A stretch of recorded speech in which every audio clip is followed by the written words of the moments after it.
Қарасай ауданы Елтай ауылы. Елтай ауылының светі мына. Алсека компаниясы ғой. Входящий ток бізде 146, мына 145 мына ойнап тұр.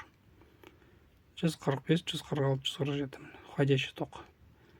Входящий 220. Мына 130-ға түсіп кетті уже. Көрдіңіздер ғой, 120-ға түсіп кетті. Страшно ойнап отыр.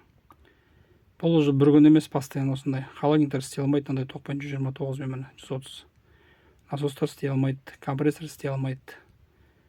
21-ші ғасыр әліңгі үшін тоқтарымыз міне қалай ойнайды. Стәлін тексеріп отырмын, входящий ток 124-ге түсіп, 123-ге түсіп кетті міне. Сұмдық қой мына деген. Ай сайын ақшасын төлеп отырмыз, қарыз емеспіз. Істеп жатқан тірліктер осы міне. Мынаған қандай управа керек, бұларға мен түсінбеймін жүр. Шақырсаң келмейді. Электричествоға звондасақ, шамалғанға, станция шамалғанға телефондарын көтермейді. 119-ға түсіп кетті, 115 болып кетті.